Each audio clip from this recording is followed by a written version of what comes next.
I want a hall pass, she said, standing in our kitchen like she was asking for milk. It wasn't a fight. It wasn't a breakdown.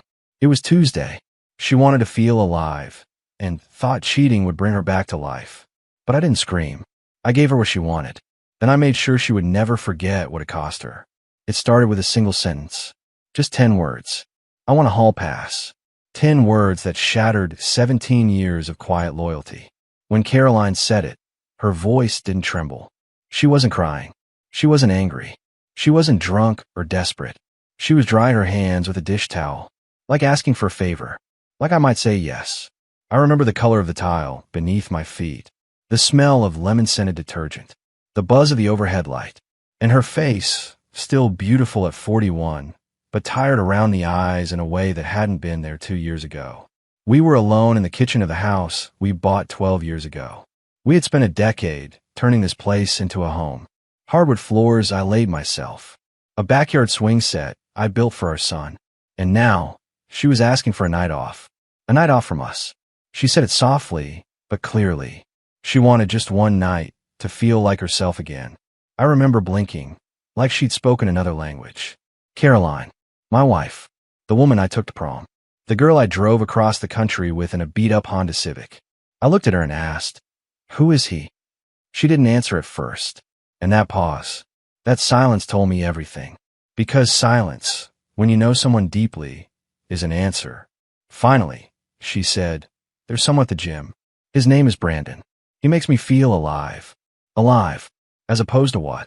The life we'd built. Our home. Our son. Our traditions. Was that what made her feel dead? I didn't scream. I didn't flip the table. I nodded. "I need to think," I said. Caroline exhaled like I'd agreed. She kissed the top of my head like we were still us, and went upstairs to check on Jason, our 13-year-old son. That night, I didn't sleep. I lay beside her listening to her breathe, and I realized something chilling. She didn't just want a hall pass. She wanted to audition for a life without me. 3 days passed. We danced our routine. Coffee in the morning, packing Jason's lunch, laundry, dinners, bills, and then she brought it up again. "So, have you thought about it?" I nodded. "I want you to be happy," I said. She smiled like I'd handed her a gift. She didn't know I'd already spoken to someone. His name was Richard Kane, private investigator, ex-military, gray mustache, calm eyes. He didn't judge. He just asked, "You sure you want the truth?" I nodded. I wanted all of it. Every detail. Every lie. He followed her that Saturday night. She wore a dress I hadn't seen in years. Perfume I didn't buy. He sent the report Monday morning.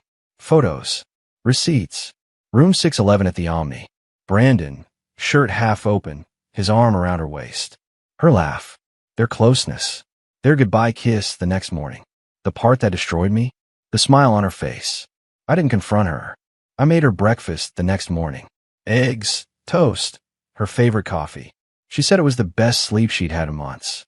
That evening, she curled up beside me. She said she felt like herself again. I nodded. "I'm glad," I whispered. Then I held her and planned my revenge. I didn't scream. I didn't cry. I built. Brick by emotional brick, I built the structure of my revenge in silence. Quiet, methodical, unshakable. While Caroline hummed in the kitchen and kissed me good night with the satisfaction of someone who'd scratched an itch, I was calculating my next 10 moves. I made her eggs and smiled while I researched divorce attorneys. I took Jason to baseball practice and clapped from the bleachers while I withdrew half our savings and opened private accounts. Every smile I gave her, a carefully placed brick in a wall she didn't know she was walking into. She had no idea she'd already lost me. Because I wasn't angry. Anger is loud. This was silent. Anger fades. This was permanent. Thursday night, she initiated intimacy again. First time in months. Afterward, she laid her head on my chest and whispered, "See, I told you this wouldn't break us." I held her, like you hold a grenade. She fell asleep in minutes. I stayed up until dawn cataloging every corner of our house. What to take, what to leave, what to erase. Friday, I called the locksmith. He came at 10 a.m. sharp. Young guy named Ethan. Looked at me sideways when I said I wanted both locks changed, front and back. Moving out or kicking someone out? He joked. Neither, I said. I'm just finally locking the doors I should have closed years ago. He didn't ask any more questions. By noon, I had 3 sets of new keys and a silence I've been craving for months. Then came the purge. I didn't throw anything. I didn't burn photos or slash clothes. No, I packed her things with care. The same care she didn't give to our marriage. I folded her dresses the way she taught me. Packed her lotions and makeup, the ones she splurged on. Her heels. Her scarves. The lingerie she hadn't worn for me in 2 years. Each item into a black contractor bag. 13 in total. I lined them on the porch like presents. Not for her. For the woman she used to be before she started auditioning for a different life. By 3 p.m., the house didn't smell like her anymore. It smelled like fresh wood polish. Like peace. I called my bank next.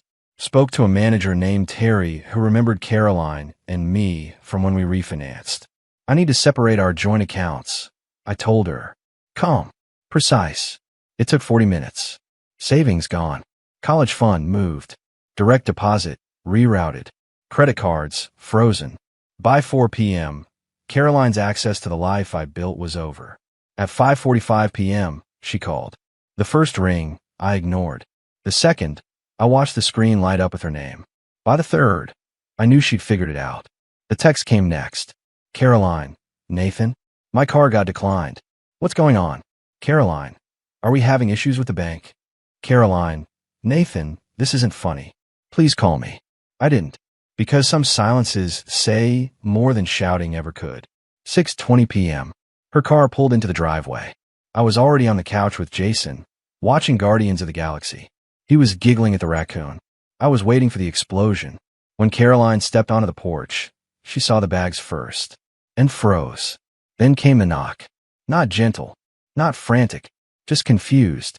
Like she couldn't process it. I opened the door, calm as the sky before a storm. Nathan, what is this? Your things, I said. What's going on? You wanted freedom, I said. You have it. That's what this is. She stepped forward. I didn't move. She reached in her purse, pulled out her keys, and tried the lock. It didn't turn. Nathan, did you change the locks? Yes. Why? Because you slept with Brandon in room 611 at the Omni. She went pale. Her mouth opened. Closed. Opened again. You followed me. I hired a PI. His name's Richard. He sent me photos. Receipts. Timelines. The works. Tears gathered at the corners of her eyes. Nathan, I can explain. No, you can't. But thank you for confirming it. I turned to go inside. Please. It was one mistake. No, I said, pausing. Mistakes are things you regret. You planned this. I didn't mean to hurt you. You didn't think of me at all. I stepped inside, closed the door, turned the lock, and listened to her cries from the porch as if they belonged to someone I'd never known. Jason looked up from the movie. Is Mom leaving? I sat beside him and put my arm around his shoulder. For a little while, I said, but we'll be okay. And for the first time in weeks, I meant it. The sound of silence has different meanings. In marriage, it can mean comfort, or it can mean absence. But that evening, after I changed the locks, after I shut the door in her face, the silence in our home felt like something earned.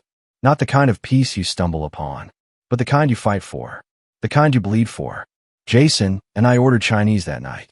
Sweet and sour chicken for him. Kung Pao for me. We sat on the couch. His laughter returned, his spirit already bouncing back from the tension he never fully understood. I knew the road ahead wouldn't be smooth for him, but it would be honest, and that mattered more than the illusion of a family. He asked me again if his mom would be back. I told him the truth. She'll always be your mom, but this won't be her home anymore. He nodded, his face serious like a man twice his age. I'm glad you're not pretending everything's okay, he said. I nearly broke, because he understood. At 12 years old, he understood what some people never do. Pretending is poison. Truth, even when it hurts, heals. Caroline's father called that night. I was waiting for it. Robert Grayson, semi-retired accountant, golf every Sunday, firm handshake, rigid principles, unless it involved his daughter. What the hell are you thinking, Nathan? You humiliated her. I let him rant. I listened. Then I said, she humiliated herself. I just removed the curtain. She's crying in our guest room. She should have cried before room 611. She made a mistake. She made a plan and executed it. That's not a mistake. That's a decision. You're punishing her too harshly. I'm giving her the life she wanted. Isn't that what freedom means? He hung up. Monday, I met with my attorney. Her name was Alicia Barron. Mid-40s, sharp eyes, sharper mind. She'd seen it all. After reviewing the PI's report, she looked up and said, "You want primary custody? You'll get it. You want to keep the house? Easy. Want her to pay alimony? Not likely, but we can make her forfeit claims to yours. What about the affair?" I asked. In this state, infidelity matters, and she gave us more than we need. It was surreal, watching her heartbreak translated into legal leverage.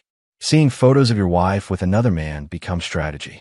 But I didn't flinch, because I wasn't trying to destroy her. I was simply done protecting her. By Wednesday, Caroline had tried every emotional play in the book. First, she texted. Then she cried. Then she begged. Then came the guilt. What about Jason? You're tearing us apart.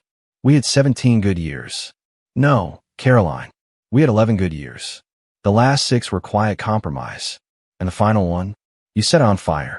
On Thursday, she tried showing up. I didn't open the door.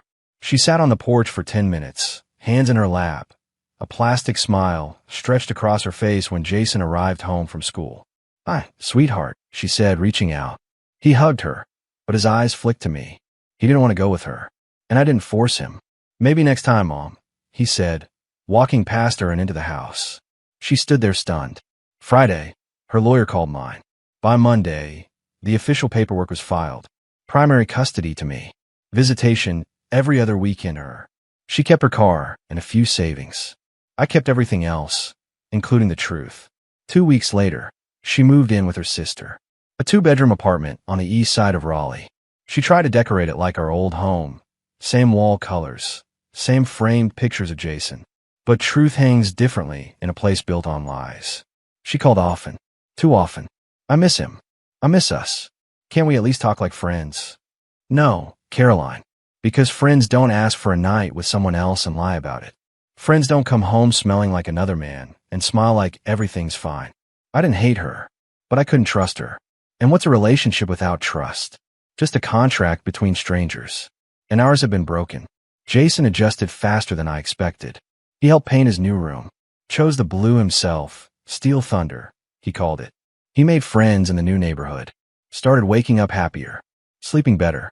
He no longer had to listen to quiet arguments. No longer had to tiptoe around tension. He was free too. And that was worth every second of pain. One night, months later, Caroline called while Jason was asleep. "I know you'll never forgive me," she said, "but I hope you'll remember the good years. The family we were." "I remember all of it," I said. "But memories aren't enough to rebuild trust." "I never meant to fall for Brandon," she whispered. "I didn't fall for Brandon either," I said. She paused. "What do you mean?" "I fell for peace. And I wasn't giving it up again." For months after the locks changed, after her lies were exposed, after the house quieted, Caroline stood on my porch again. It was Jason's birthday. 13 years old. A teenager now. And she came with a gift in her hands. Wrapped in silver, tied in ribbon, her lipstick too dark for the daytime, and her perfume too familiar to be welcome. She knocked like she used to, 3 soft taps followed by hesitation. I dried my hands on a towel and opened the door. We locked eyes. She was smaller somehow, not in size, but in presence. Like the weight of her choices had folded her in. "Hi," she said softly. "Hi," I answered. "Is Jason here?" "I brought something for him." I leaned against the frame. "He's at a sleepover. You missed him." "Oh." She looked down at the box. "I should have called." "Yeah," I said. "Probably." She lingered, waiting, hoping I'd invite her in. But I didn't move. The house behind me was warm, honest, clean of betrayal. Her stepping in would drag the past across the threshold like dirt on a white carpet. "Can I come in for just a minute?" she asked, voice trembling. "I think it's better if we talk out here." She blinked. Twice. Tightened her grip on a gift. The silence stretched long between us, filled only by the sound of kids biking down the street and a dog barking 3 houses down. "You look good," she said. "The house looks peaceful." "It is," I replied. "We are." "I think about us," she murmured, "about what we had." I studied her for a moment. "What we had," I said, "was me trying to be enough for someone who was always waiting for something more." "That's not fair," she whispered. "No," I said calmly, It's not.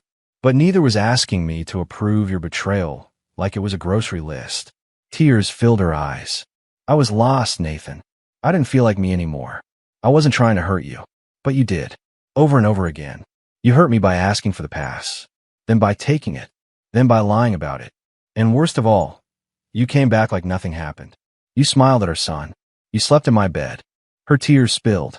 I miss you, she whispered. I looked at her with nothing left to burn. No, Caroline. You miss the idea of me. You miss the security. The routine.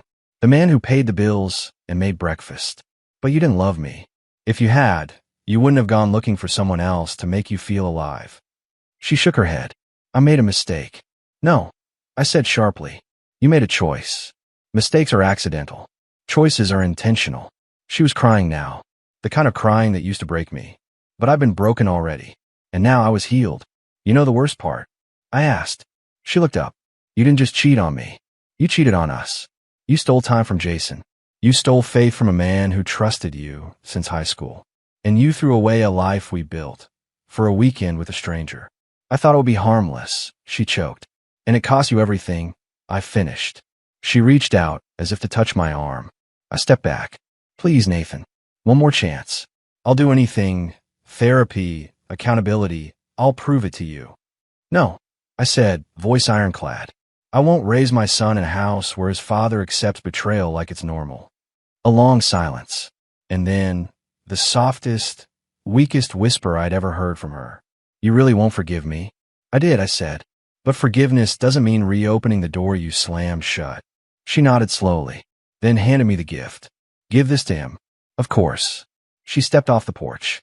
Her heels echoed against the concrete like punctuation. I watched her walk away, not the woman I loved, but the stranger she chose to become. She drove off without looking back, and I didn't follow. Inside, I placed the gift on the counter. It was a drone. Jason had mentioned it a few times. I didn't open it, didn't throw it away either. That wasn't my call. When Jason came home, I handed it to him. Your mom dropped this off. He stared at the silver wrapping, then at me. Do I have to call her? No, I said gently. Only if you want to. He nodded, set the box on the table, then pulled out a comic book and laid on the couch. A minute passed. Then he said, I like it better here. I sat beside him.